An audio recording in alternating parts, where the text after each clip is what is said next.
Γεια σας παιδιά, Κάρτπρο εδώ, καλώς ήρθατε σε ακόμα ένα βίντεο στο κανάλι μου.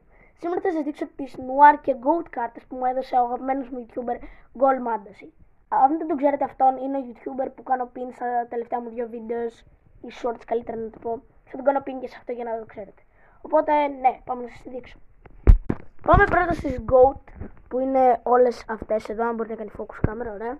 Έχουμε Mohamed Salah, Rafael Leao, Pedri, Harry Kane, Lautaro Martinez, Florian Wirtz, Ruben Dias, Julian Alvarez που ήταν στη Manchester, απλά άλλαξε ομάδες λίγο πριν, νομίζω βγουν οι Goat, και Rodri.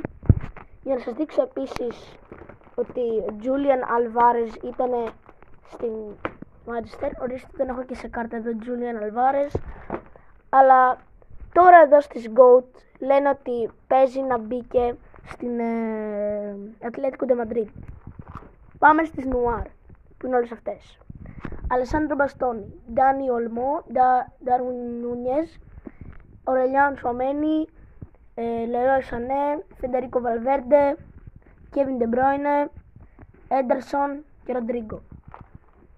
Αυτές τις είχα εδώ εγώ τώρα. Είναι όλες οι Limited Edition Premium Gold. Τις έχω ολοκληρώσει.